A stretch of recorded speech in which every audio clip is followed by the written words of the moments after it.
Android users, you can now have TYT in the palm of your hand.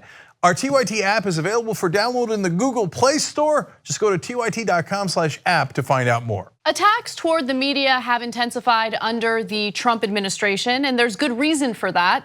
Donald Trump himself continuously attacks the media and claims that they are essentially the opposition. They are going after Trump with fake news, and the attacks are relentless. Recently, he tweeted this: "The fake news hates me saying that they are the enemy of the people only because they know it's true. I am providing a great service by explaining this to the American people. They purposely cause great division and distrust. They can also cause war. They are very dangerous and sick." That is a tweet from August 5th, 2018. So it was just a couple days ago that he tweeted that.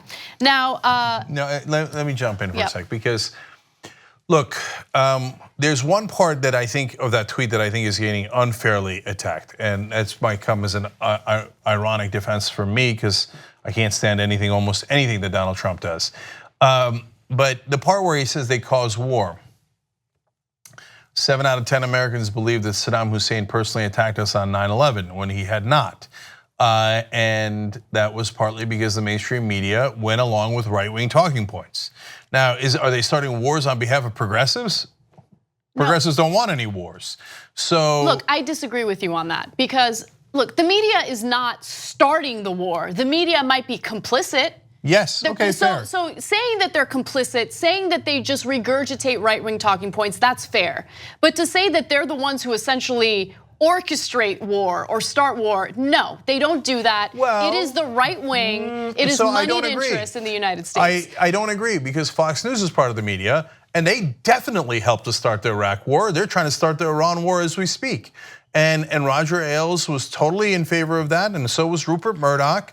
And the media has in the past also helped to start other wars. So I'm being realistic. So I don't look, because the mainstream media right now is rightfully gets I don't want to say plays the victim, because they are the victim here. The rest of it of Trump's tweet is madness, okay? But when they pretend like, golly gee, we've never been in favor of war, that's just not true. I mean, even recently when Donald Trump did the bombing of Syria, Brian Williams called it beautiful, right? And a lot of cable news celebrated the Iraq war and made it look like a video game. Yes, they were certainly complicit. And when I talk about media, I'm not thinking about Fox News. Fox News is propaganda. I'm thinking about actual journalists. Yeah. And yes, journalists, historically speaking, have been super complicit in wars. And the Iraq war is a great example of that. Okay, but I got to give you the full context. So, and by the way, some great journalism, Knight Ridder, McClatchy newspapers, etc., during the Iraq war that did not buy into that, the talking points of the right wing. Okay, but the rest of I don't want like that small but important disagreement to overshadow my main point, which is the rest of the tweet is maniacal and unacceptable. He's riling people up in a way that seems to foment violence. I mean, this whole "they're dangerous and sick," this is the kind of tropes that you use against a certain group of people to get others to act out against that group of people, to say that they are the enemy of the people. That is the most classic fascist line there is, to get people to attack and oftentimes physically attack your opponents. Exactly. And I mean, this happens after the Capitol Gazette shooting, where 5 journalists were murdered. But it's in June. It wasn't like it was years ago. And he doesn't care. He doesn't care at all. Even if you say he had nothing to do with the Capitol Gazette shooting, for him to brazenly, after the shooting, to keep calling the press the enemy of the people, shows you he cares nothing about their lives. And yes, he is endangering their lives, because his followers are not the most stable people in the world. Yep, so let me give you some examples, because this has already had some consequences.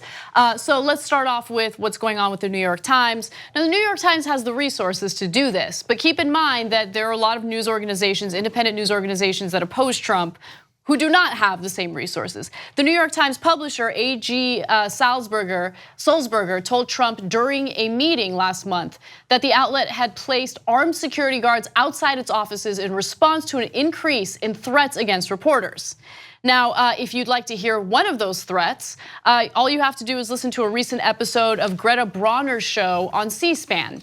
Now, this was a caller who specifically singled out Brian Stelter and Don Lemon. So in the middle of this clip, you're gonna see Brian Stelter, who aired this on his program, comment on an accusation against him.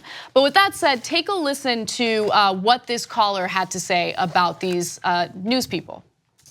Don, State College, Pennsylvania, supports the criticism of the media. Don, you are on the air.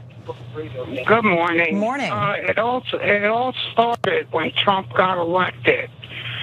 Brian Stelter and Don Lemon from CNN called Trump supporters all racist. They don't even know us. Okay, let me just stop it right there. I've never called all Trump supporters racists. Neither has Don Lemon. So what this guy is about to say is predicated on a lie. They don't even know these Americans out here, and they're calling us racist because we voted for Trump. Come on, give me a break. They started the war. I see him, I'm gonna shoot him. Bye. I see him, I'm gonna shoot him, bye. That's what the caller said. Yeah, so any reasonable person, let alone the president of the United States, would then come out and calm people down and go, hey guys, wait. I meant they've got a bias or they've got a perspective or I don't agree with their reporting. I didn't mean to do violence against them. There is no way to justify the phrase enemy of the people. It's fascist 101, okay? And it, by definition, incites violence. And you could disagree that it incites violence automatically, but it is, if you're president of the United States, you should be concerned that it at least has the potential to foment violence. How could you not see that?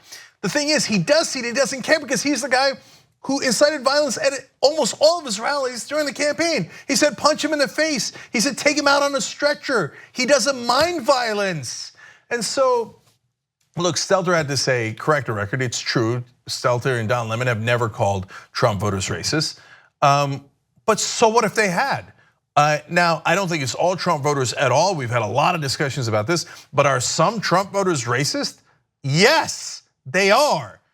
Now, does that mean you're allowed to shoot me? No, no, you maniac. Isn't that free speech? Yeah. Right, so look, if someone had said in the media, someone had said all Trump supporters are racist, does that give anyone the right to shoot the individual? Where's Charlie Kirk? Where's Turning Point USA, which is very comfortable with a professor watch list, right?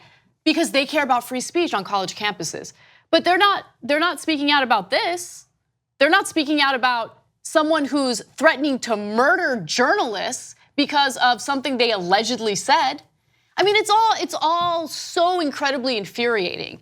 And we sit here on this set and try to be fair, and it becomes increasingly frustrating day in and day out to be principled when you have one side of the equation that has absolutely no interest in being fair or principled. They pretend like they care about free speech, they pretend like they care about the First Amendment, but in essence, they just use it as a way of turning a profit, riling people up for their own purposes. That's it, that's all they really care about. Could you imagine if Obama attacked the other side the way Donald Trump did and then said, hey, they're sick and dangerous, these white right-wingers, and you should do something about it. And then people on the left or people in certain communities started calling in and said, I'm gonna start killing the white right-wingers. The right wing would have been apoplectic. Oh my God! As things stand, it's now become normalized. Okay, yeah, the right wing gets to do death threats all the time, nonstop. The president eggs them on, and nothing we can do about it. And partly, it's deeply frustrating. Stelter's fighting back. The rest of the media, to the best of their abilities, is calling it out. But what can you do about the president? He's the president. Get him out of office. Get him out of office. Vote. Get him out. So look, the investigation should proceed and it should not be colored by any politics at all. I'm fairly confident based on the public information we have that that'll do the job. But that is not connected to any of this. It is what it is. Either they have the evidence on them or they don't.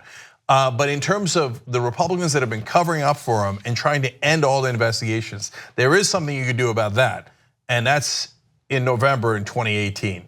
If you want a government that is accountable, that does not incite violence, and that holds everyone accountable and not above the rule of law, then you should get the Republicans out, because that's the only way that we're gonna have any accountability for this maniac who keeps encouraging his supporters to do unspeakable things. 2 easy ways to follow the Young Turks. One is hit the subscribe button down below, then you're a TYT subscriber. And second is ring the bell. And when you do that on YouTube, you're notified of our videos.